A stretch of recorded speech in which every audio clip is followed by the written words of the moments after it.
Good evening. I will call the meeting to order at 7:01 p.m. Anna, may we please have a roll call? Trustee Baser. Here. Trustee Budin. Here. Trustee Krisham. Here. Trustee Oliver. Here. Trustee Patel. Here. Trustee Spector Bishop. Here. Trustee Unico. Yes. Perfect attendance. Gold star for everyone. Moving on to the approval of the agenda, are there any changes to the agenda? Seeing none, may I have a motion to approve the agenda as presented? So moved. Second. Wait. All those in favor? Aye. Anyone opposed? Any abstentions? Great, agenda approved. Moving into the board member officer election, I believe the nominating committee will present the slate of officers. Yes, we met earlier today, and we are going to stay with the same slate that we had before. So we'll have the president as Stacy Oliver, Janet Spector Bishop as the vice president, Barbara Unical as secretary, and Nimesh Patel as treasurer. May I have a second? Stacy will do that. Yeah, you're good. That was perfectly done. Thank you for the slate of officers. There's no second needed on this. Are there any nominations from the floor? Really cause some chaos tonight. Let's do it. May I have a motion to approve the slate of officers as presented by the nominating committee? So moved. Is there a second? Second. All those in favor, please say aye. Aye. Any opposed? Any abstentions? Great. Congratulations, everyone. To you too. Thank you for serving. Happy to do it. Do I just appoint you? Is that all I need to do here? You just need to say it out loud. Great. I am going to use the little power that I have and appoint Kate Hall as the Open Meetings Act Officer of the Northbrook Public Library for the upcoming year. Congratulations. Kate. Happy to do it. Look forward to taking the training. Congratulations. Okay. Are there any items that anyone would like to have removed from the consent agenda and moved into new business? Seeing none, is there a motion to approve the consent agenda as presented? So moved. Everyone moved. Wait, Everyone did it. It was unanimous. Is there a second? Second. Thank you. Anna, will you please do a roll call vote?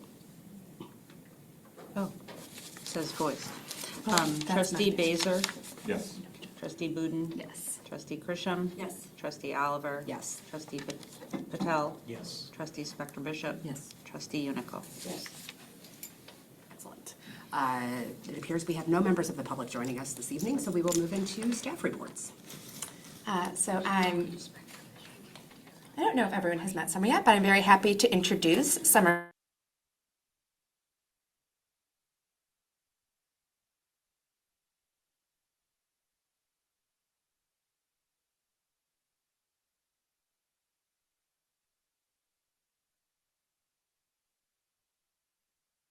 Colors and nature and flowers and pollinators. The marketing department has done a really great job of capturing all of these sort of elements in their promotional materials. So that's our logs, the flyers, all of our summer reading video, which I have here.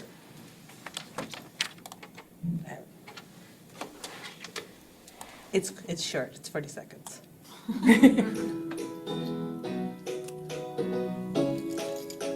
This summer, get ready to grow your reading skills and nourish your imagination. Sign up, read books, earn prizes. For more information or to sign up, please visit us at northbrook.info/summer-reading.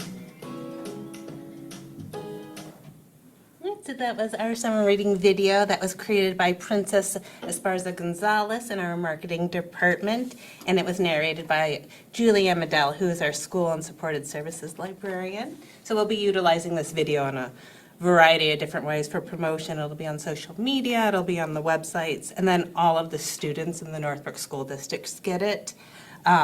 We'll also have Julianne and members of youth services coordinating school visits. And then the classes that can't accommodate a school visit, they'll get to see the video as well.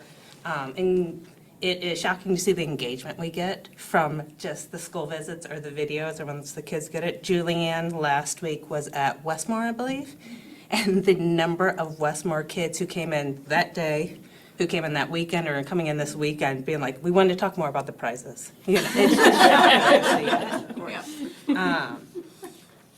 Yes. Ooh. There you go. So our summer reading challenge will start off with the kickoff week, which is June 1st through 7th. So this year, instead of the scavenger hunt, we're doing a family estimation jar in the lobby. And it is a 1-gallon mason jar beverage dispenser. So if you're a Sun tea maker, it'll be perfect. And whoever can guess the correct number of items in the jar, you win the jar, you win the contents of the jar, and then we have a $100 gift card to Reds. We will also be doing a seed giveaway, and that's from donations from the Northbrook Garden Club and Yellowstone Landscape in Northbrook. And then additionally, the Northbrook Symphony Orchestra is providing 2 family passes to their family concert, which is Beethoven Lives Upstairs. So we'll have drawing boxes downstairs in the lobby with the estimation jar and the seat giveaway, but upstairs also in youth services. And then interested families who are available on that day can sign themselves up for the drawing.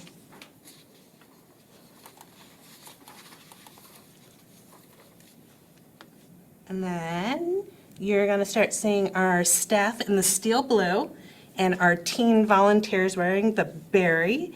And they'll be in the library, they'll be throughout the community. I believe Anna was asking the board for your orders, so hopefully you'll be getting those very soon. They're always a very popular item for summer reading. And then we have our adult reading challenge. So participants in the adult reading challenge, they'll be recording their books that they've read. When you read and when you log your books, you're automatically kind of entered into a weekly gift card drawing to local restaurants and stores. So we got the Bean Bar and Sunset and Little Louie's. And then after you have logged your 4 books, you get your coupon to the Friends Book Shop, and then you'll get a Northbrook Public Library ceramic planter. There's a picture coming. And we will also have our grand prize drawing, and that will be a household membership to the Chicago Botanic Garden. So, in addition to reading, there will be a bonus activity for adults, and there'll be another gift card drawing for that if you complete the bonus activity. Then we have our babies. So if you have a baby birth through age 3, they'll have their own challenge. So the baby with their adult, we have them engage in early literacy activities. So it's read, write, play, sing, and talk. So after completing 10 early literacy activities, babies will earn a halfway prize. This year it's going to be a Kinder Music egg shaker or a Lakeshore Learning wrist scarf. And after you've completed 20 activities, the babies will receive a prize book and a drawing ticket to our grand prize, which is a radio flyer, pedal and push, stroll and trike. And then we have our Youth and Teen Challenge. So this one has changed slightly this year. In recent years, they were always separate challenges. The teens had their program and the youth had their program. But one piece of feedback we get every single year is that kids will see the teen prizes and they'll want to put some of their grand prize tickets in there. Or teens will see some of the youth prizes and want to put some of their tickets in there. Because they're separate programs, it doesn't work like that. So this year, we decided we would try to figure out how we could make it so everyone could have the same grand prizes. And to do that, we had to combine the programs, which also means we had to choose one method for tracking. So for this one, for this year, we are going to track by days. So teens previously tracked by minutes, but this one will be by days. And we just felt like this really fit in with our goal of encouraging a love of reading and making reading a daily activity. We really utilize and highlight our youth and teen reading programs as a tool to combat like that summer slide and making like reading something you do every single day. And we thought measuring by day instead of minutes was a good way to help families sustain daily reading.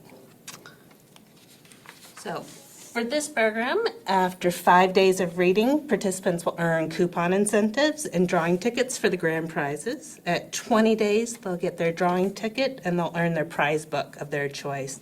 And then participants can keep reading all the way through the entire program to keep earning drawing tickets. And we'll also have a bonus activity for children where they will earn a planter kit and 5 more drawing tickets.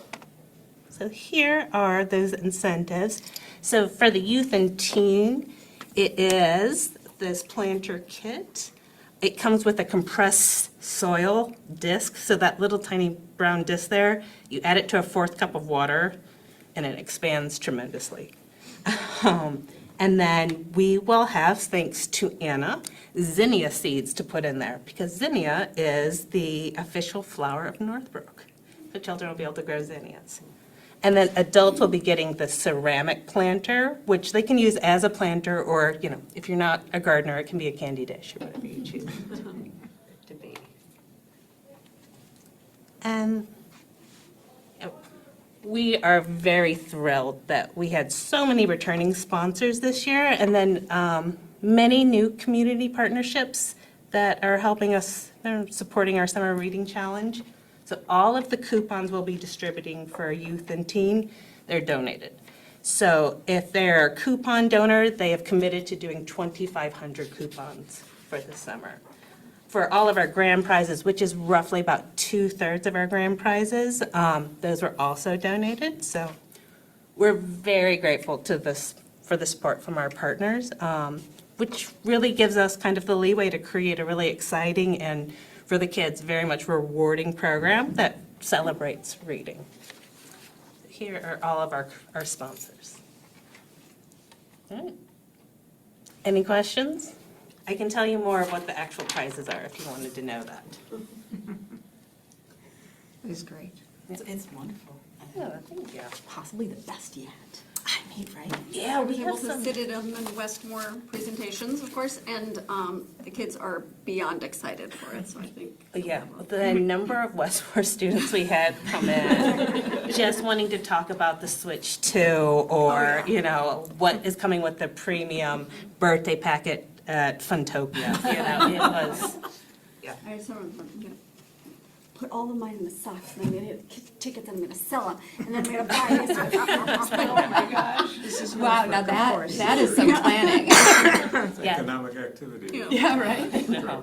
Yeah, the Chicago Cubs and the White Sox, that was like one of the main, that's what the teens wanted to put their tickets in for, and we always had that as a children's prize. So it's like, all right, we'll figure this out. Great. Okay. I do also, if you're interested, if you wanted a planter.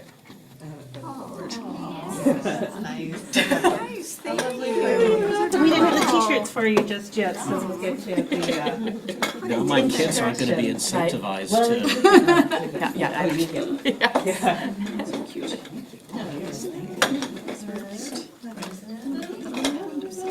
the instructions are on the bottom. Down here. It was pretty self-explanatory. Okay. Great work getting all those sponsors. I'm sure it was a lot of legwork. We had a group of 4 people in youth services, and they started in February. And it's a hustle, you know. And there's certain places like George Garner has been donating a bike every year since I've started, and that was 14 years ago. Wow. And then, like the Park District, Kelly is the one who actually got that coupon prize. So they call it, and I just learned this, a choose your own adventure.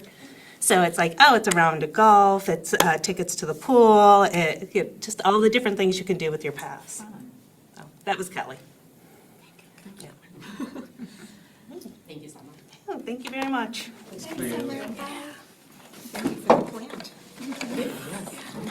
We'll expect progress reports on the Zinnia throughout the summer, right? Very quick. Yeah. So just a couple more things under reports. As I put in the director's report, the 4th of July, as you know, summer reading is just around the corner, so that also means the 4th of July parade. And I just wanted to ask, I will ask again next month, but if any board members would be interested in walking in the parade, it's at 4 p.m. on the 4th. It's walking from Westmore to Village Hall, and the whole thing takes about an hour and a half. So if anyone is interested, I'm happy to take your names now, or I'll be sending out a reminder and doing another reminder and ask next month. We will be out of town. Okay. Okay, great. Happy to walk. Okay, there, Kate. Just let us know like what time before. Yes, and once I get, usually it's the week of the, we'll get the route, like where we are in the lineup, so yeah. You can put me as a maybe. I have to choose who I want. Oh, aren't you gonna work as the Grand Marshal? Oh, yeah. The village is the Grand Marshal. So no. That's a different issue for a different meeting. Ariel's heard enough about this in the last 24 hours. I'll play that later too. Okay, great. And Kate, I'll be out of town. Okay.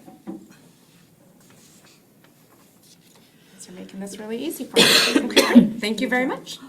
A couple other things from my report. A quick update on House Bill 5236, the Digital Library Protection Act. So the House, as we know, the House passed the bill 99-0, and it went to the Senate. It has not really moved in the Senate yet, but we have been doing pushes with the Senate because the session ends May 31st, and even though it is technically past the deadline for committee, things can still happen if the Senate leadership so chooses. And so we have been calling senators, asking them to please encourage the Senate leadership that this is really important to libraries. We would very much like to see it passed. We have gotten 5 additional sponsors on the bill this week, and what we as a kind of like our ebook working group has been working on is really doing a lot around getting more press. So that was one of the things that led to my being on WBEZ's Say More last Friday. And for those of you that are interested, I know Nimesh said he would be, I'm happy to send you the link. I now have the direct link. Before it, I only had like a go here and then click this, but now I have the actual link, and I'm happy to share that with everyone. And that has garnered a lot of really positive response from, I've heard from patrons here and in neighboring town. We also had an NPR subsidiary down in the Metro East area do a show as well about the ebook bill, and then we also had something with a local paper in Normal. So we're trying to just keep it front of mind in the news. Even if it doesn't pass in the Senate during this session, we still will be coming back and hopefully able to get it put into committee and passed out of committee in the fall. But my hope, naive though it may be, is that we can still make this happen right now. We've literally heard from not a single senator that has said that they would vote against it. Every single person has said that they are in support of it, and most of those people are also signing on as co-sponsors. So it's it feels like it's a across the board, bipartisan effort, and so I'm very hopeful. And have appreciated all of the things that you guys have done as well. And we'll keep you posted on if anything moves by the end of next week. And then if anyone has any other questions, I'm happy to answer them on my report. Anything else for Kate? Okay, moving into board member reports. Well, I have one thing to share. A few weeks ago, I went to the Ace Hardware here in town and purchased 2 of the Yeti coffee cups as gifts. And as I was just wrapping up and paying, the gentleman behind the counter said, "Do you know about the Northbrook Library?" And I said, "Yes, I do know about the Northbrook Library." And he said, "Well, these cups, you should take them. They have this place there. And they can help you, like, put, if you said these are gifts, you could put initials or you could put their name. It's really great." I said, "Let me tell you how I know about the library." That's awesome. Just wanted you to know they were. I love that he's promoting it. Yeah, that's awesome. It was very fun. Future summer reading sponsor. Yeah, you know. Right? Any other board member reports? Okay, moving into unfinished business.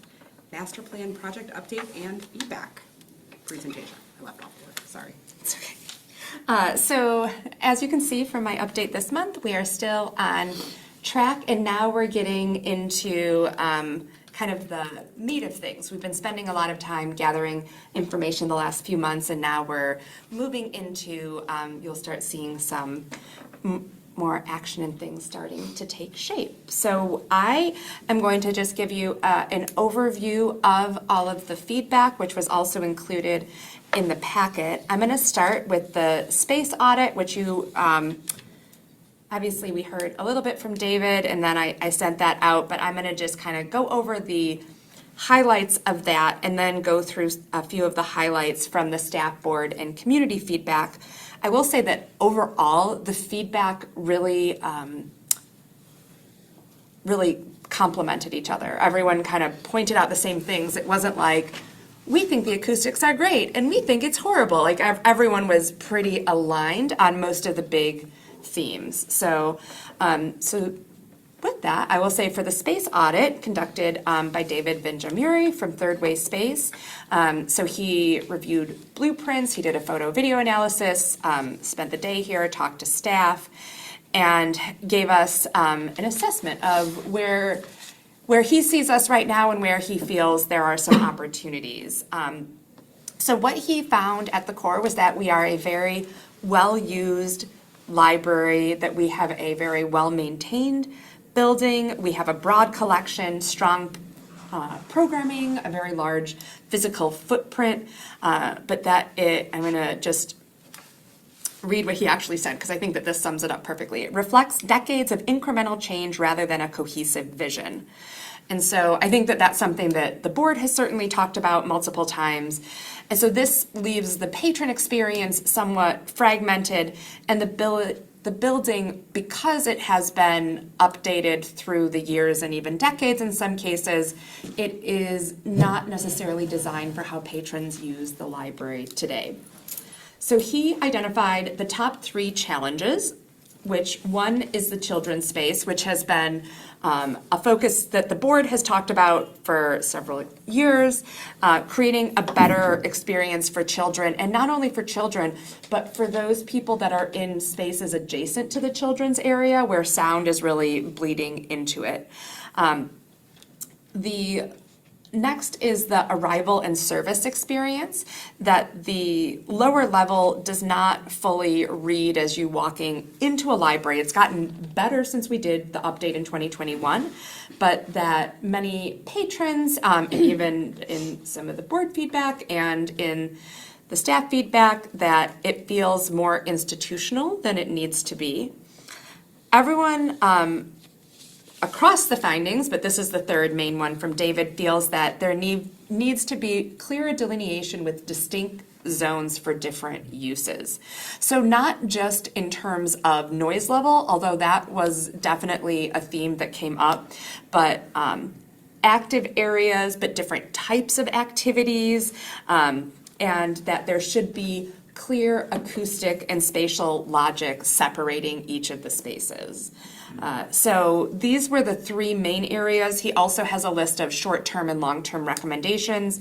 We are going to be talking with the managers about it. They're reading through it right now so that we can look at, there are some things that we feel we can do right now, like moving a self-check to be more in the exit pathway is a simple thing that wouldn't require us to do anything other than physically move one of the self-checks. So things like that that we think we might be able to do in advance of considering any of these larger things.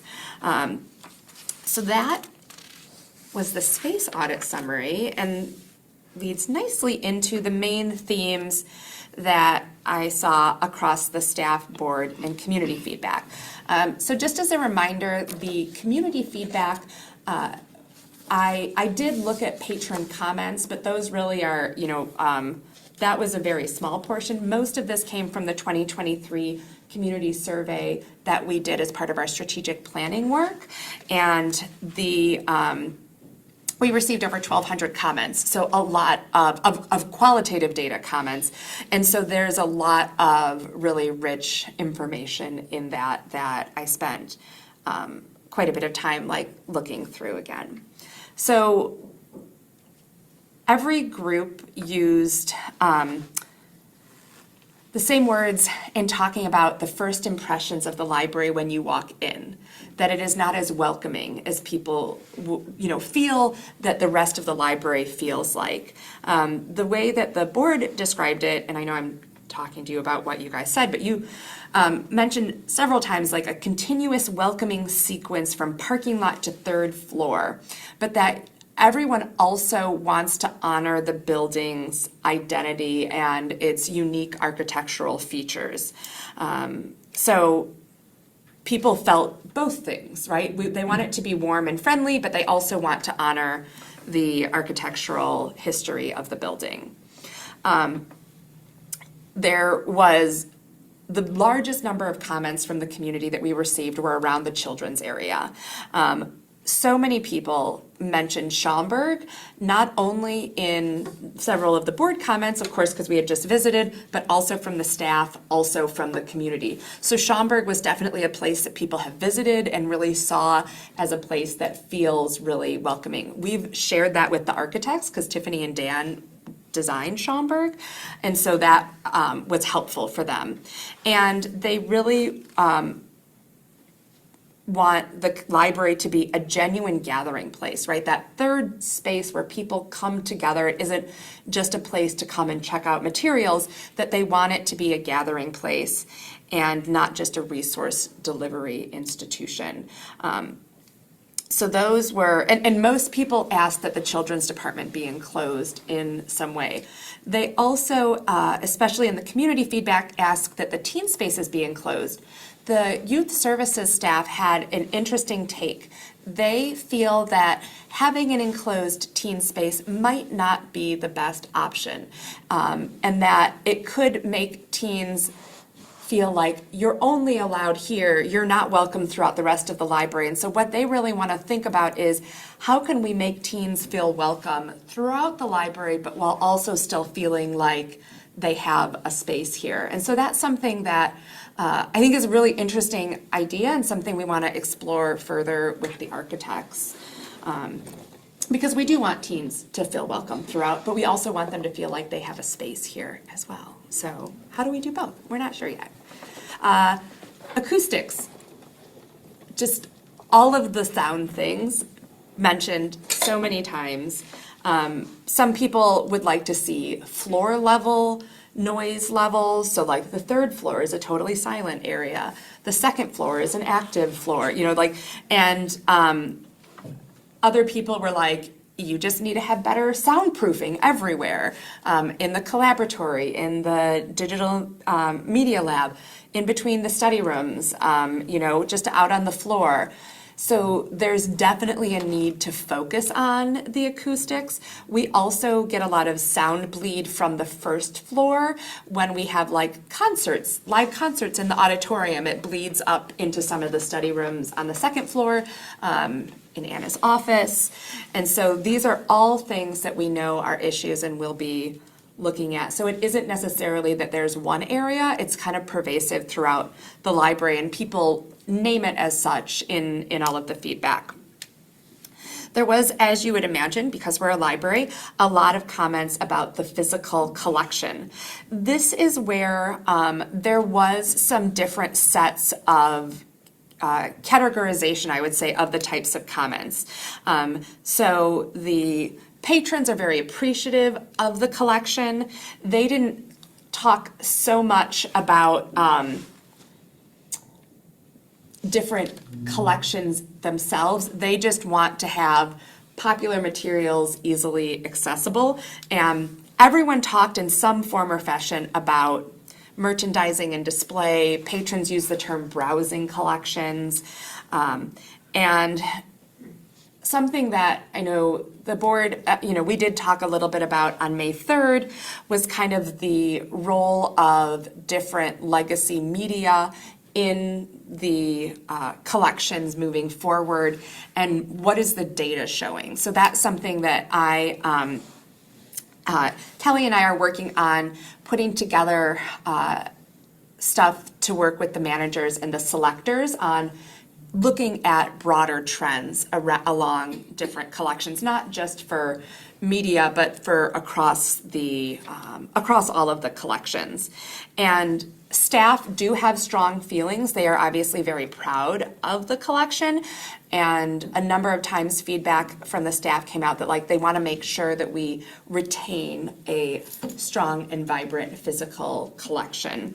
And so one of the things that I felt from the board feedback was that you want us to take a data-driven approach, which I also want, and that we want to prioritize putting people in places where we currently have collections, not at the expense of the collections, but prioritizing that window space for people instead of for the materials, and having materials be elsewhere.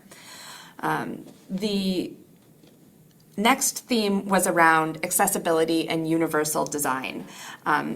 One of the youth services staff put this as a comment, and I thought it really captured the staff feeling for this, which is we want to be accessible plus, right? ADA is the lowest baseline minimum, and what we would like to be is a place that people can come into and feel welcomed and not have to ask oh, could you move that so my wheelchair could be there? Or, oh, this is too loud. I need somewhere to go that is a little quieter. Do you have a quieter spot? That we have these spaces already designed so that people can come in and enjoy them in whatever way works best for them.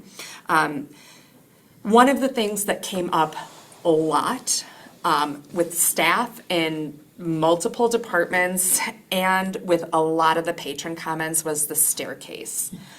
The staircase does not feel accessible to people. The staircase is something that people find intimidating and scary. They talk about as seniors feeling worried about going up it with adults with little kids, it feeling very jarring and not great. And so that was something that was really kind of across different groups. I know the board you guys didn't really talk about the stairs, but that did come up with the staff and the community feedback. People also really did name families and seniors as two distinct groups when we talk about accessibility and universal design, that having spaces for those groups, that they might have different needs, and making sure that we were able to accommodate both.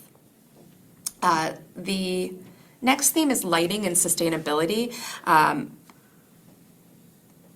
I will just say, this is just me individually, this is something that I think staff agree with, but we have so many different light switches in this building.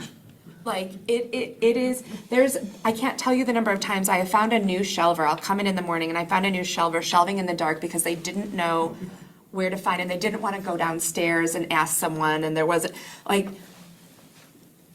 it's just bonkers. And so we have been slowly upgrading to LED in areas when we're updating, but we don't have dimmable lighting. A lot of the lighting is very bright and harsh.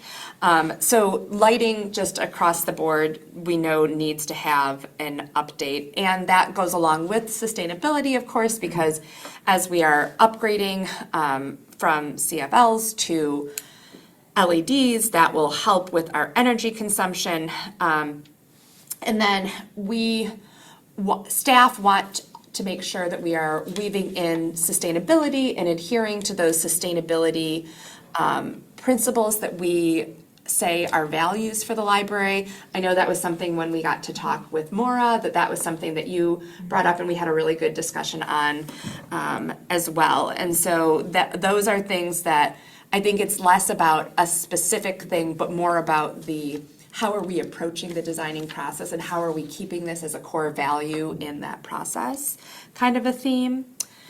And then the last theme was staff spaces. The community didn't really weigh in on staff spaces because we didn't really ask them, and it would be weird because they don't really know what the staff spaces are.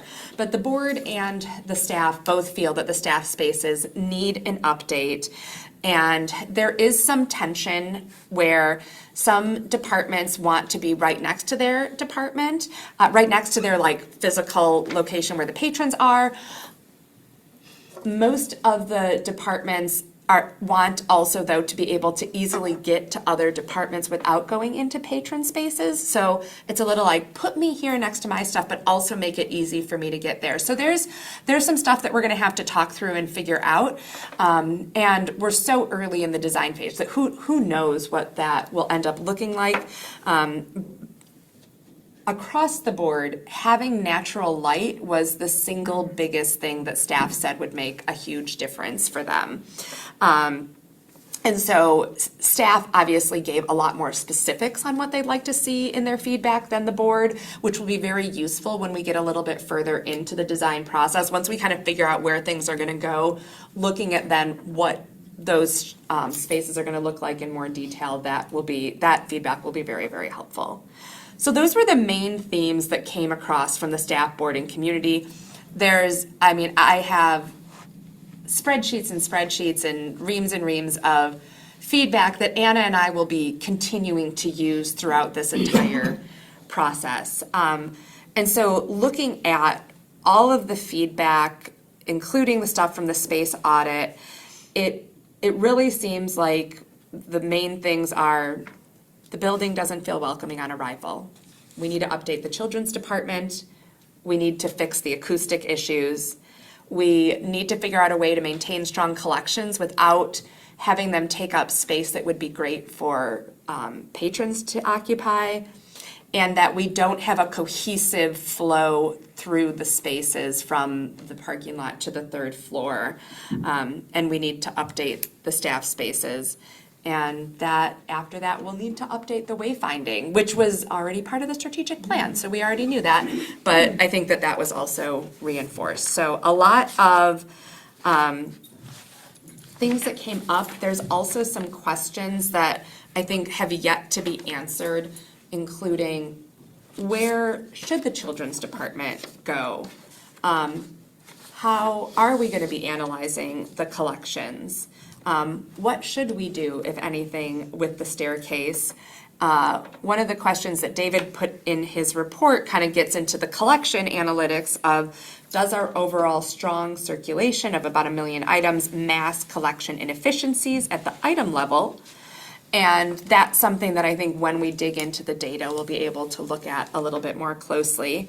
And then how do we create that sense of belonging at the entrance level? So these are all things that Anna and I have started talking about. We've shared all this feedback with the architects as well. I'm going to pause now. I know that was just a lot of talking, but I want to just pause and see questions, thoughts before we share a little bit more about what we've been doing.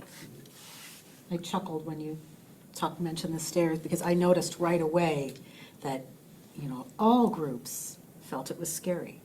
And there was a lot of consensus around that, and I thought about when I had little children, yes, being worried they were going to slide into the then fountain beneath. So I thought all of these reports were absolutely fascinating. I learned an enormous amount through reading about the best practices, reading about ways we could change. I don't know that I had ever thought much about the fact that we have beautiful views that we, in many cases, hide with big stacks of books. Right. That was very eye-opening to me. Many of the notes I took matched up with exactly what you were saying. I was interested to see how many things were less, at least I felt, less about architecture and more about, you probably need to do things with the architecture to achieve these goals, but we're more about just setup, like, oh, you have these chairs set up this way, adults aren't coming in with groups of 4 wanting to sit around having a tete-a-tete, maybe that's not how you want to do that, or maybe you want computer stations that move, or maybe, and so some of it, interestingly, it wasn't about hiring an architect, I thought. That was fascinating. And then the only other thing that jumped out at me, I think the only other thing that, when you were going through stuff didn't come out, was the wayfinding signage. Yeah. I'm noting that all the signage matches beautifully to the extent that you can't differentiate, and that somehow out there, the main thing you see is do not enter. Oh, yeah. And, That was a hard one to I've see. been coming here for years, and I don't, Yeah. I thought it was, I just, yeah, I think, but I thought most of, it was a lot of information, but boiling it down, I'd say those takeaways were just about right. They were said in all different ways and in different parts of those reports, but I just thought it was, I just thought it was, I thought I learned a lot, and I think we need to do something about the stairs, and I thought that most of the highlights were on point there. And that we're all, like, everyone's aligned. It's not like, well, the staff think this is really important, and the community thinks this, and the board thinks something totally different. Like, everyone pretty much agrees that, like, these are the things. Except for that coffee shop. Well, yeah, the coffee shop. I will die on that hill. The staff also do not want one. Great. There So, you go. we're good. Yeah. Just stated. I do have, oh, sorry. Oh, no, go ahead. Because I wasn't here on May 3rd, I've shared this with Kate and with Anna about the children's area. This is something that I think that we all have to consider is in all of the libraries that we've visited as a group, the children's area is always on the first level, which we don't have that luxury, so we've got to look elsewhere. And I think there is a reason they don't put it on the 3rd floor. This is, I think, a very, it's a life safety issue. God forbid there's an emergency and you've got to get all of those children downstairs. Asking parents to do that with young kids, you're just inviting disaster with that. And I think it's a really strong argument. And Especially on those stairs. well, regardless of the stairs, I think that, carrying them, it's just, Yeah, there's a it's too reason that children are put on the first level. The children's areas are usually put on the first level, and I think we would be doing our community a great disservice to, it's a great space up there, there's a lot of benefits to it, but I think that we have to think about the safety of putting them on the 2nd floor instead of the 3rd floor.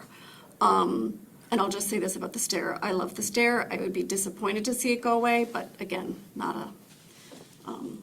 it's not my house, and so I don't get to make that decision. So I'm just putting it out there. But I would say the placement of where it goes on the 2nd floor, I think the architects get to sort of give us some suggestions on that, but I think it should not be on the 3rd floor. So. There's so many good examples out there.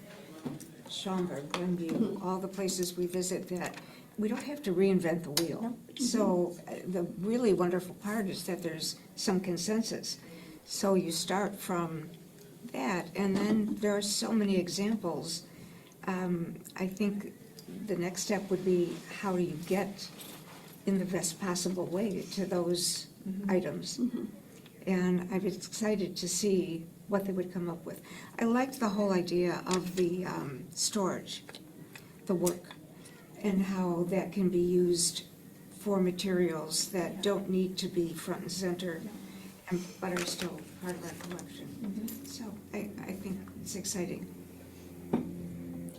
The fact that all three groups brought up the stairs, to me, is a sign that that's a strong issue that should be reckoned with. And we could spend an enormous amount of money, time, and effort to detail every single floor the way that we want it, and if people don't want to walk up the stairs, all of that money is a waste. And now, obviously, rebuilding a staircase is an incredibly expensive proposition, and that may force conversations about what's available, like where are we putting the funding towards?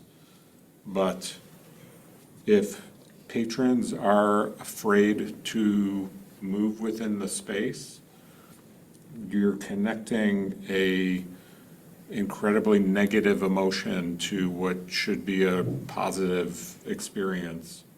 The life safety issue is real, and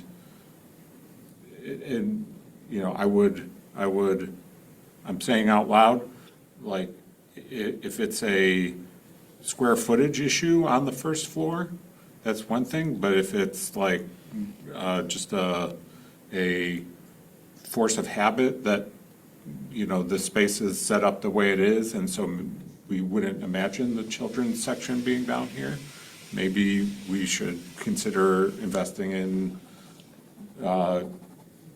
ways to make this floor more amenable to that. Interesting. So just so I'm, Yeah. what I'm hearing you say is consider the possibility of children's on the first floor. Yeah, I'm saying all, Yeah. the purpose of the rebuild is to make this a welcoming, and a welcoming third place, and one that serves the needs of multiple audiences. And if we let the current format of the space dictate our choices on the future format of the space, we are going to be stuck in paradigms that may no longer serve the use case for the building. And when we're talking life safety, I speak for the seniors as well, with walkers and canes and assistants and wheelchairs. I was just thinking the same staircase. thing, the accessibility, to the point of considering moving the children's on the first floor. But then what about people who come here for meetings and need accessible meeting space? So I think it's worth considering, but there's also Exactly. other groups Yeah. to consider there too. But there's nothing more delicious than walking in and seeing children interacting with books and in the environment. I mean, what could be better than to walk in? I might also feel different if we didn't have automatic doors that led right into a parking lot. Yeah, Yeah, yeah, yeah. it's all, it's a puzzle. Very good point. Well, and I think the biggest piece of the puzzle is the auditorium. Yeah. So That's not going to anywhere. to really make the children, to have the children's department Yeah. work on the first floor, there would have to be a big discussion about, do we want to keep that or not? I was here just a week ago and someone was running full speed after her toddler on Yeah. this tour here. I was like, oh no. Yeah. For sure. Things to think of. Fun original building fact, the technical services department was where the children's department first was. That was also the main entrance to the library when it was first built. Was there a hill or lots of stairs? No, it was just Where the Where glass technical double services doors department is are? now. Yeah. where the tech technical services is now. You used the wrong verb. Did I? Oh, But sorry. I understood, but I think that's where he got confused. Okay, Yeah. yes, Technical I thought you were services saying it was the is second- now where Yeah. children's used to be. yes. That was the original children's department on the first floor. Because that does make the most sense. If you want to see, does Splain still have their children's department on the third? I think so. Displays is one that has this huge open tunnel in the middle, so it's just like a sound, like, whew, and their children's department is on the 3rd floor. It's, as you would expect. But I think it's it's been that way for decades. So that's an interesting, if you want to just kind of see, like, how does that look in real life? It's not well loved that way, I'll say. So,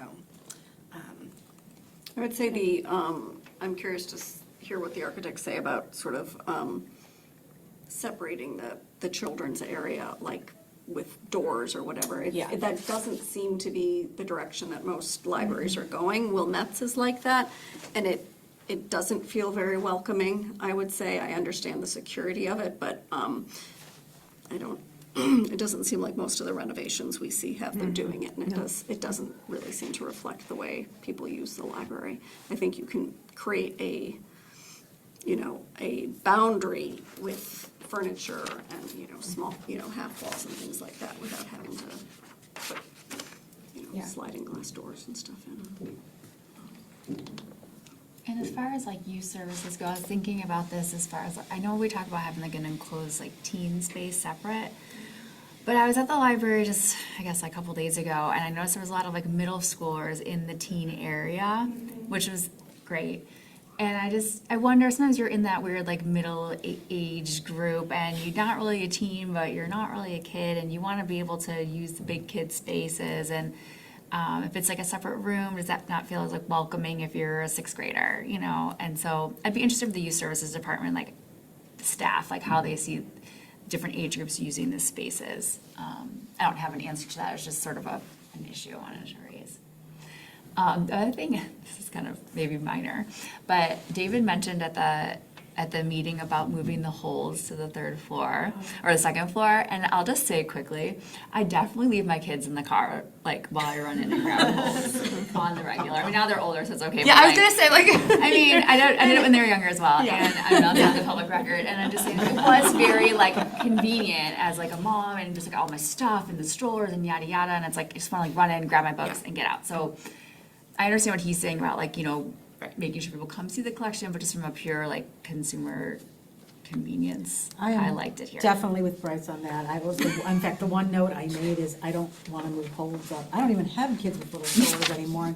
I really like just being able to dart in and grab. Yeah. I had a very visceral response when David first told me that this was going to be in the report. And I was like, oh, he's like, yeah, no, I know you're not going to like it. I'm still putting it in there. And I'm like, that's fine. And I get the whole like milk, and eggs thing. But milk and eggs have always been in the back of the store. They've never been in the front of the store. People don't know any different. Whereas we are used to having the holds right here. And I think that there are different user groups, right? Just like there are people that might only come to programs and don't ever go up to the 2nd or 3rd floors. There are people who get all of their materials by putting stuff on hold, but the vast majority of people are browsing and might also be picking up a hold, but generally they're just browsing. So yeah, I think we're all in agreement that none of us want to move the hold shelves, that they are ideally situated right there. And there may be other ways that since we're talking about the 1st floor. Yeah, sure. That you could redesign the 1st floor so that it would showcase more of the amenities. And even if you are just grabbing your hold, you're seeing. I mean, what people really want, that there's no way currently that we could figure out how to do it without basically taking out most of the building, is people really want a book drop. And a I drive-up I window. noted Yeah. the. Yeah, that's what I meant, a drive-up window. Yeah, the pickup locker was one of the things in that. Pickup locker. Yeah. I mean, we looked at that, and we were actually, Anna, would you like to say words? Yeah, no. I don't. It doesn't need another thing to maintain. No. Yeah. We found that most libraries that have gotten the pickup lockers, a lot of people got them during COVID, that they are now not heavily used. I should say, there's a very small group of people that actively use them. And let's be honest, we used to have pickup lockers, and they were rarely used. So we eliminated them, and then COVID happened, and then we looked into getting them. And with the weather that is here in Chicago, it is really hard to make sure that they will last a reasonable amount of time. That is Because of the actually what we electronics. were finding, is that the lockers, and it's just for the few days that go negative, negative, negative, it would probably break them. He's got a section in there about a traditionalist zone. Yeah. And I'm not sure if that's, that seemed weird to me, to have this sort of like one space that sort of has a different sort of design than the rest of it. And at one point, he lumped it in with traditionalist zone and seniors, which I Oh, took offensive yeah. at. So just sort of my reaction to that was that, it's great to have things in print, but I don't think we need to label them as sort of traditionalist. It can just be materials in print or whatever it is that we do with it. But This might also be a good time to acknowledge our experience with David and what happened at the presentation being very different than what he was asked to do. Yes, so I, in prepping for the May 3rd meeting, talked with David and said like, okay, this is the time we are gonna do a tour, then I can give you an hour and a half that can include your presentation as well as a discussion with the board. As you know, it almost went 2 hours, and it really didn't have a discussion. I also, he asked me if he could, he's like, do you think it would be helpful to maybe mention some of the, different user testing or different things you could consider as part of the architectural process? And I'm like, oh, sure, yeah. Like, touching on that would be great. And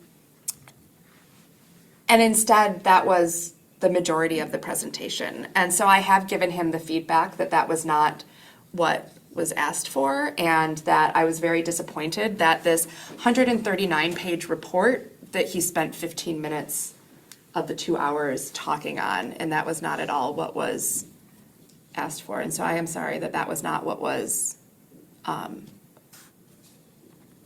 that was not what was asked of him. So I was disappointed. Although I do think the report is super helpful. I was just gonna say, I thought it was very interesting and I learned a lot. I thought And parts of it were I thought interesting. that kid was very well behaved. His kid was amazing. Oh my gosh, I'd pay for his kid to come back.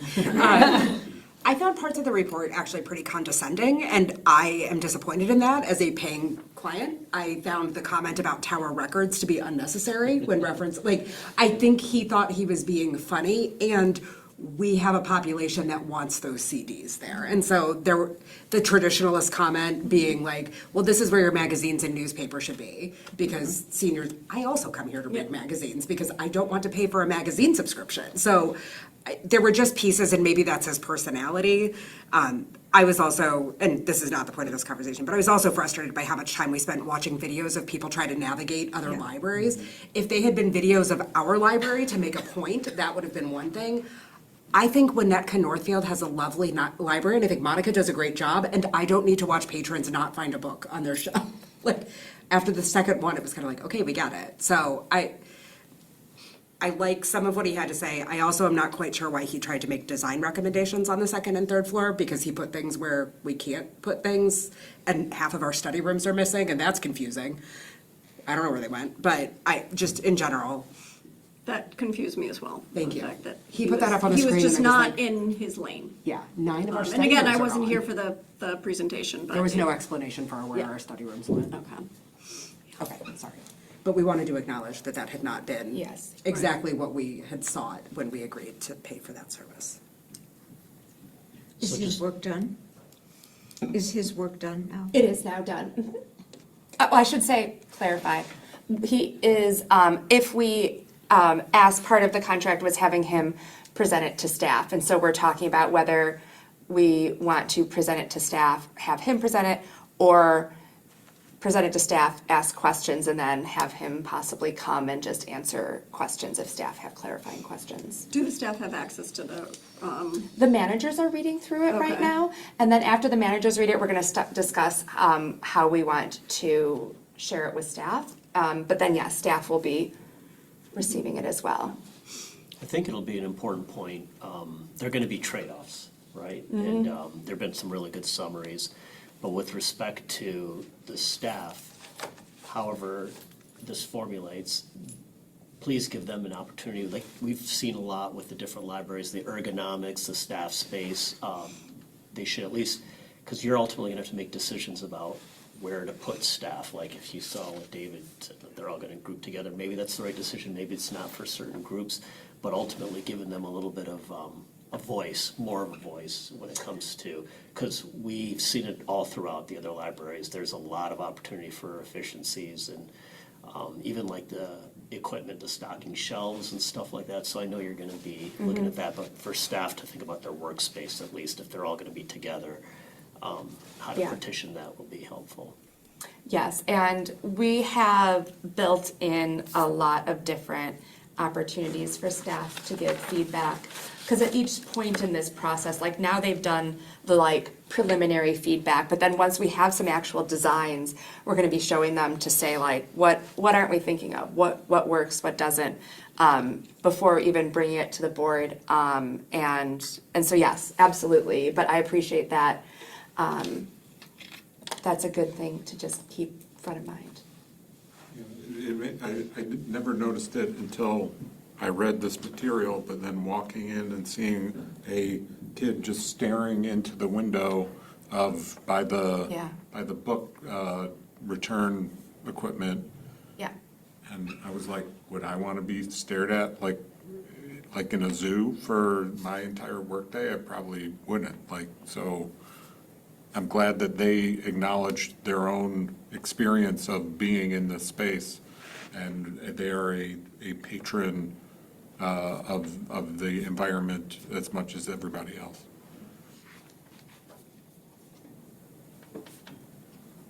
So Anna was going to share, after she finishes writing a lot of notes, which is great. I'm going to just go back and listen to the recording. Anna's going to share a little bit. We had our kickoff meeting with the architects after the board met with them, and we shared the feedback. So she is going to kind of just share some of the things that we started talking about.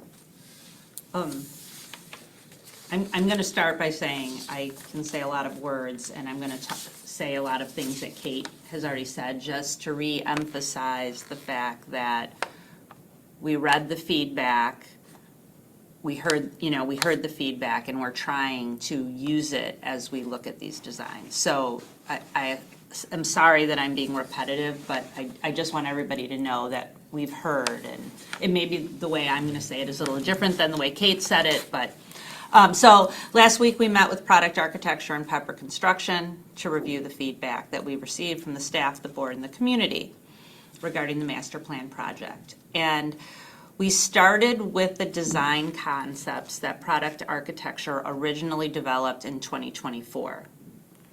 During this meeting, we reviewed the concepts together, Dan, Tiffany, and then Joe from Pepper Construction, and talked through which ideas did not address the current concerns and concepts. And we picked concepts that we felt were worth exploring more. Tiffany, Dan, and Joe had all received the feedback before our meeting, so everybody was kind of on the same page. And topics we discussed as we were looking at all of the design concepts were talking about the third way space audit. Kate had just given them a summary of it. She didn't give them the 139-page report, so they were spared that. I guess Dan and Tiffany were not. Joe was. Using the library primarily as a pass-through space and making the second floor the main public entrance to the library.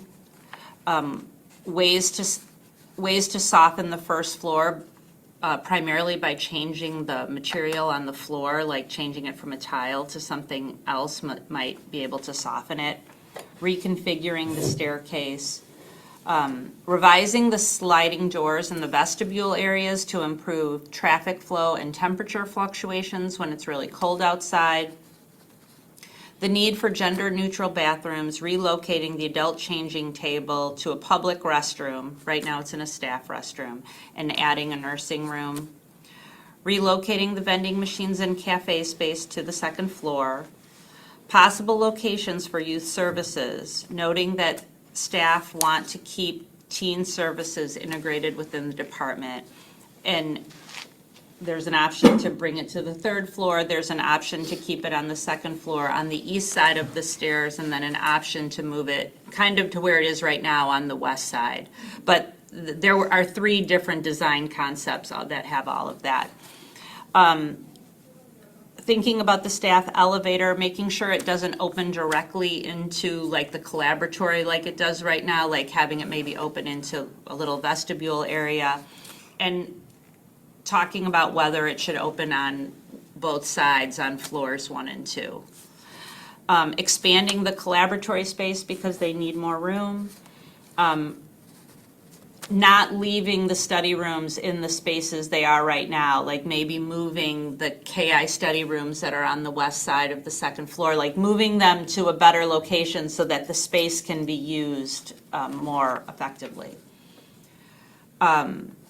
Moving the staff workplaces from the center of the building to the perimeter while still keeping staff near their service desk because we heard that that's what staff wanted.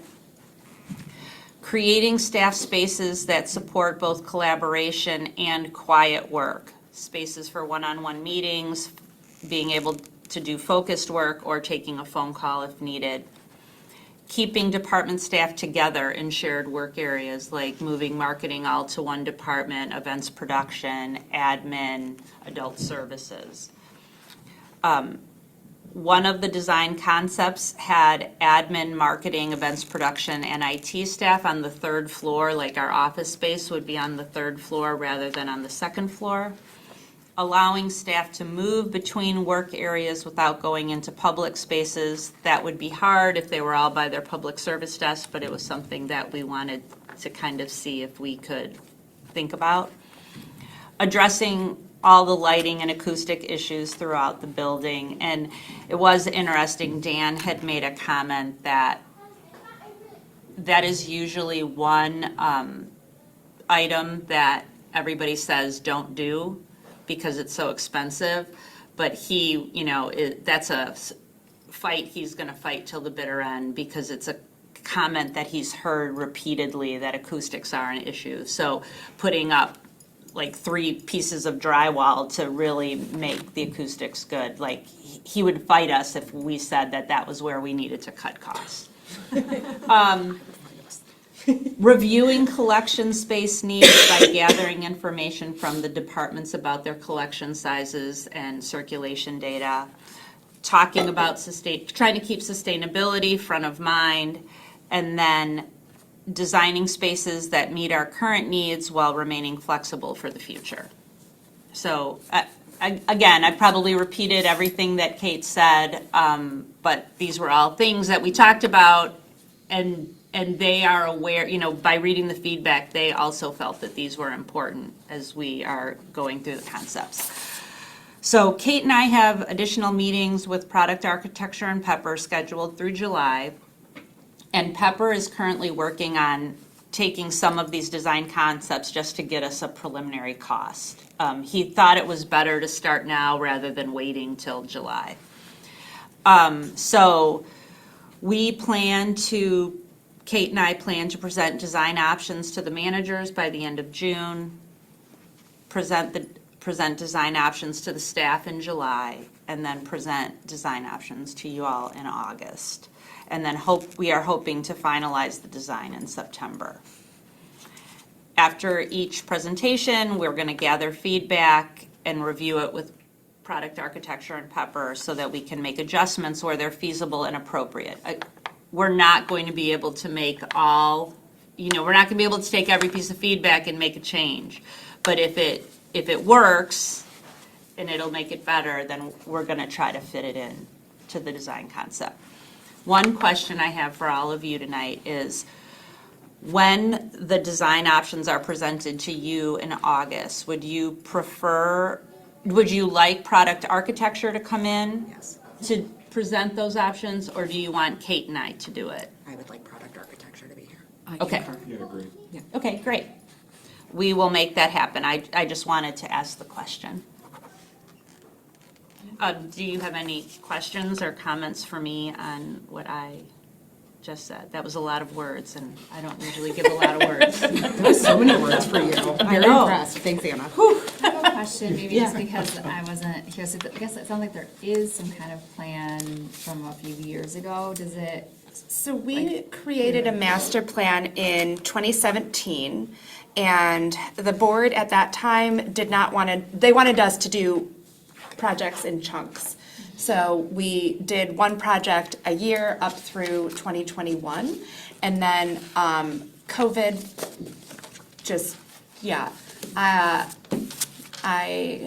did not have any capacity to do building projects, and really Anna did not either. And so now that we're out of COVID, looking back at that plan, that was very much designed around how people were using the space. Back pre-COVID, there's been such a shift in how people use the space because of the pandemic. And how people have just, things have just shifted in a dramatic way, that we felt it important to go back and kind of take what we had been talking about, but start fresh and not make any assumptions. So we did have some things that we looked at in 2024, and those were kind of where we started from. There were like 9 different things that we were like, okay, this is what we were thinking a couple of years ago, but no, this is definitely based on the feedback not going to work. These are ones that we want to explore further, and like, let's dig into these a little bit more. So it's, I would say that this board also now is, I think, feeling about it a little differently, where you're looking at it a little more holistically, where previously it was looking at it in a much more segmented manner.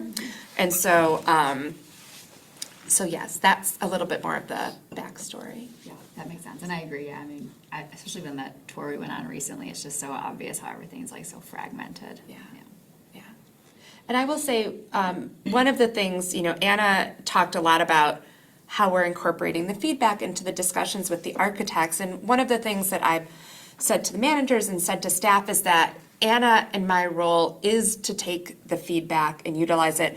But it's also our job to not only look at the needs of right now, but to consider how the needs might change over the next 20 years. And so to think about, does that mean that we should, like in this room where we used to have the permanent large conference table, but that meant that it really limited the flexibility of the space. So we know that we can't predict what the needs might be, but we can look for ways to make the space as flexible as possible so that it's easier to adapt to those needs when the time comes. And that's really, I think, keeping both of those, the present and the far future, in mind is one of the things that Anna and I will be doing. And that might mean that things are not going to be necessarily exactly how everyone said in order to have that flexibility. So. Well, what is the process for communicating the plans to the staff and then getting the staff feedback as you're moving forward? Sure. So right now I have been doing much like I give to the board with the master plan update. I have a similar, it's different format, but with that kind of letting them know what we did with the current feedback and what we will likely do with this next round of feedback is first we present it to the managers. We get their feedback. They then go into their departments.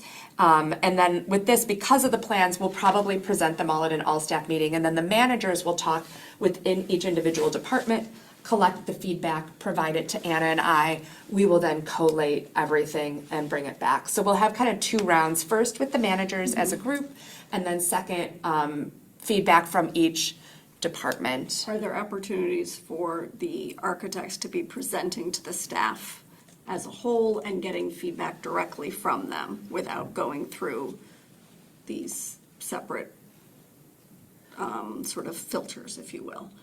I think it could be really helpful for the staff to hear directly from the architects and for the architects to hear directly from the staff. And then also, I mean, both, because it doesn't filter the information, and I think it gives people it shows that they are being heard. Sure. Yeah, we can absolutely. I mean, I think we had not talked in detail about who would be presenting the plans, but in the past, Tiffany and Dan did do that, so I would imagine that would be. it is hard. I think we haven't talked in detail about how this looks, but I think that that's a great point. We definitely want staff to feel heard. We also know that we ask them for a lot of feedback, and we want to be, we've talked with the managers about what is the best way so staff don't feel exhausted, of like, tell us now more stuff, and to feel heard, but also to not feel exhausted from having to get Staff all this also stuff. need time to process. Like sometimes when you do a presentation like that, nobody will speak up because they haven't had the time to really process. So it's better if they can look and think and then give their comments to their managers. I would have to say the way we did the first round of this, when we asked for the department feedback, the managers did a really great job of summarizing the feedback. And we shared that raw data straight with Tiffany and Dan. We didn't really summarize that. So we're making sure that they're hearing directly from the staff. Yeah. I think as the process goes on, there'll be more opportunities when we're talking specifically about like the youth space for the Right. youth staff to Right. speak with the architects. Yeah. Right. Which is what we've done previously. I think the collaboratory is a great example where, you know, at the time it was just like Kathleen and two staff, but, you know, they would come and we would talk about like, here's what we're thinking and here's where, and flexible, and they'd be like, well, this would actually be, you know, helpful, and that was harder because that was a brand new space. It wasn't just a renovating of a space. And so we would definitely be, oh no. That's, Jennifer's never allowed. Jennifer is, I'm so sorry. Jennifer is gonna be so, she sent me a reminder. And I forgot to get the water. I'm so sorry, Jennifer. Parched. She's gonna be very disappointed in me, as she should be. Thank you. I remember the water for the intergovernmental meeting yesterday, so I got it 50%. But I think having them at those points when we're digging into the details where we can have more of a discussion, because they are the ones using the space, and so like having those, so yeah. Great. Anything else about the master plan? Okay. Moving into, what? This is just exciting. That was so fun. Moving into new business, security staffing analysis presentation and recommendation featuring Kelly. Hello. So you may or may not remember, but one of our year 2 activities in the strategic plan was to explore the feasibility of outsourcing security operations. And so starting in January, I launched a process to do just that, and looked at 3 different data points. One was an environmental scan of what is actually available to us if we wanted to outsource security services for the library, and found Jaffe Emergency Services had a few different opportunities that we could take advantage of, including fully outsourcing staffing to them. ABM, where we work with our facilities manager, Jason, also has that as an option. I didn't go too deep into this, but there is the possibility of working with Northbrook Police to have like a school resource officer kind of model where a member of the police department is assigned to work at the library for their full-time job. And then outsourcing to private security companies such as Blue Iron. I also, as part of that, surveyed area libraries. I heard from 39 different libraries within Rails about what they do with security, and found that none of them outsource. A majority of libraries our size, and many that are even smaller, have security on site for all of the hours that they're open, and even more, at least 50 hours a week. Most libraries are open somewhere between 69 and 72 hours a week in our area. So, and then I surveyed staff to see what they would prefer to see, as they are the ones who are working with our security. And staff cited reliability, so making sure that we have people here. Coverage has been an issue. Our current staffing only allows for part-time monitors here on evenings and weekends. And staff definitely indicated they would like to see more coverage. And they also said relationship-based, kind of building upon wanting security staff here that understood library values, followed our mission, were trained in de-escalation and customer service over traditional law enforcement. So based upon all of that, my recommendation is that outsourcing security really isn't as feasible as we might have thought when we were writing that activity, and that I would recommend hiring a full-time security supervisor and upping our in-house security personnel, and then also increasing the number of hours that we have part-time security monitors here by just 4 hours a week for 30 hours total. But then to help shore up our security, we could still work with more traditional law enforcement type security on a supplemental basis for things like our large auditorium rentals, large events that might need security when we have elected officials who need additional security, that kind of thing. Having an outsourced option to come in would be very helpful. And then continuing to have a membership with Jaffe Emergency Services on an annual basis, which would give us access to training resources as well as a hotline that we could call. So if we ever found ourselves in need of more support, we could start with the hotline and potentially ramp up from there. So any questions on all of that? I have a couple questions. Yeah. You put in 6 months as opposed to the whole year, is that correct? And Oh, so what I am asking the board for tonight is to approve us using Blue Iron Security on a temporary basis while we hire in-house security staff. Oh, I see. Because we currently don't have any. Our 2 security monitor positions are vacant. And we would be building the supervisor role. It's not one that currently exists, so we would need to hire personnel. I see. Yeah, to bridge the 6 months. And then I agree, you had ABM and Jaffe as outsourced. Did you actually get a full-blown contract to look at for the $250,000, or did you just sort of have a conversation? I have a quotation from Jaffe. I do not have one from ABM. Okay, yeah, I was just curious. Okay.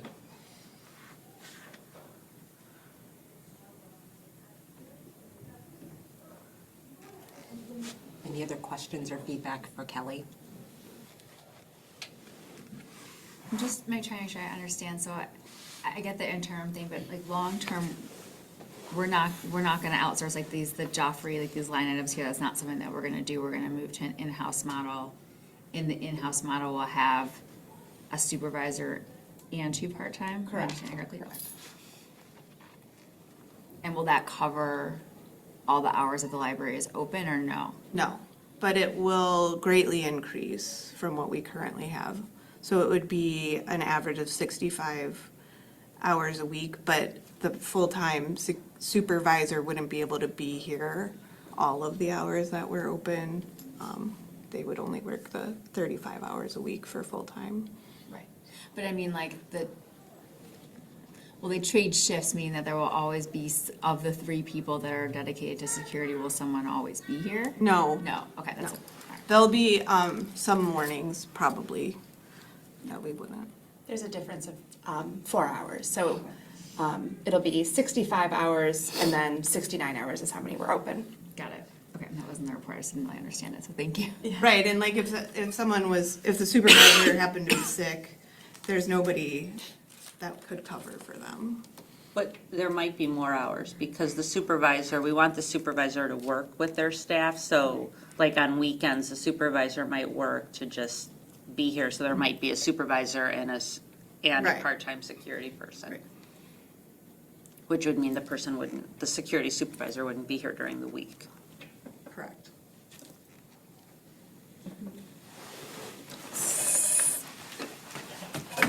take from us now. Well, Kelly, will we have another opportunity to discuss the longer-term plan? I understand tonight we're just voting on the 6-month stopgap. I didn't know if we had another opportunity to, So, we would bring the Blue Iron contract for the supplemental support. Oh, no, we wouldn't, because would we bring the supplemental? I'm sorry, could you just say all of that one more time? I know that tonight you're just asking the board to approve the stopgap contract, which. Correct. Yes. I just wondered if down the line, there was going to be another opportunity to talk about the plan as a whole. The personnel piece would be operational, so it wouldn't be something that we would bring to the board for a vote. We would discuss supplemental depending on the cost, if it meets the threshold to come to Right. the board, but none of these currently do. And we had originally put in $100,000 into the budget for security outsourcing. And so some of these, obviously, if, depending on the cost, it is in the budget, but it'll depend once we get Right. firm quotes. Are you asking for another opportunity to have a more? It is operational. I don't know enough about the field. I wondered what a full-time security person really, what most of their, what they, what do they do all day? Presumably, I certainly hope, there are not incidents happening constantly all day, every day. I just wondered. So there's enough incidents happening on a weekly basis that they're not that they're happening all day, every day, but the amount of follow-up that needs doing, I think right now I'm probably spending 15 hours a week sometimes following up on incidents. So that would be Makes sense. a lot of what they're doing. So between responding to calls for incidents, doing rounds throughout the building, and then following up, that would be a large majority. They also would have the 2 monitors reporting to them, so they would be hiring, onboarding, training, making sure that all policies and procedures are understood by those folks. And then I would also have them assisting with library-wide training. So we do the 2 late closings a year that are focused on safety and security, which currently Jennifer helps me plan, but generally it's me that's doing that. So I can have them help with administrative tasks for those types of trainings, as well as our PIC person in charge quarterly meetings. So there would be plenty to do. Yeah. And Kelly does a lot of follow-up right now, not only with individual incidents, but also making sure that all of the persons in charge in the building understand, like, this is what happened. This was why it was good. She does a weekly incident digest that actually goes through the incidents, talks about this was the policy that was related, this was the, this was great, you did this, thank you, keep in mind, remember that this is where you can find this. And so that, just doing that every week, even though Jennifer helps a little bit, is, it's a lot. And there's always stuff in it because. We love our new security system, but now that we have more surveillance cameras, there's more pulling of footage and reviewing of footage and that going on as well. And more opportunity to monitor as well. So tonight we are addressing these requests for a 6-month service agreement with Blue Iron to cover our current security staffing gap. Is there a motion to approve a 6-month service agreement with Blue Iron Security for interim security staffing to address current vacancies on nights and weekends for 26 hours a week at the rate of $65 an hour? So Thank you, Barbara. Is there a second? I'll second. Thank you. Anna, can we get a roll call then? Yeah, you gotta give me a second. Sorry, I lost my train of thought. Okay, trustee Baser, Yes. trustee Budin, Yes. trustee Christian. Yes. Trustee Oliver. Yes. Trustee Patel. Yes. Trustee Spector Bishop. Yes. Trustee Unical. Yes. Got it. Great, thank you. Okay, we are now going to go into closed session for the Executive Director Annual Review. Is there a motion to go into closed session pursuant to 5 ILCS 120/2 C1 and 11? Oh, oops, it is supposed to just be a one. Oh, lies, just one. I know, I'm sorry. The appointment, employment, compensation, discipline, performance, or dismissal of specific employees of the public body or legal counsel for the public body, including hearing testimony on a complaint lodged against an employee of the public body or against legal counsel for the public body to determine its validity. So moved. Thank you. Is there a second? Second. Great. Elizabeth Moore, sorry. Trustee Bazer. Yes. Trustee Buden. Yes. Trustee Krisham. Yes. Trustee Oliver. Yes. Trustee Patel. Yes. Trustee Spector Bishop. Yes. Trustee Unical. Yes. And we can stop the recording. Welcome back to open session.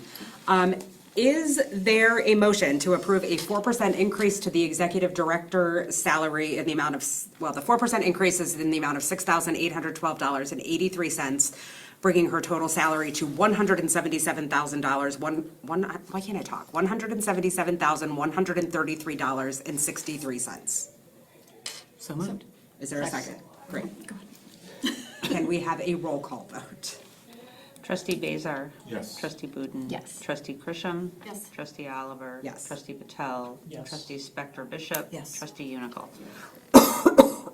Thank you all very much for your generosity. That's very wonderful. For your continued leadership of our library. Okay, moving into agenda building. Next month, we will have a peace pole installation and ceremony before the June board meeting. Still waiting for confirmation from Rotary, but it looks like did Donna confirm? Yeah. Okay, we will be having a installation before the June board meeting of the peace pole. We ordered it last fall, but it didn't get in time before the ground froze, so that is why we are now doing it this spring. And so it will be a short ceremony, so probably like 6:30, and I will have more details shortly. Great. We will also have a master plan project update, and we will review the Illinois Public Library Annual Report, also known as IPLAR. Is there anything anyone would like to add to the agenda? Seeing none, we will adjourn at 9:12 p.m. Go forth.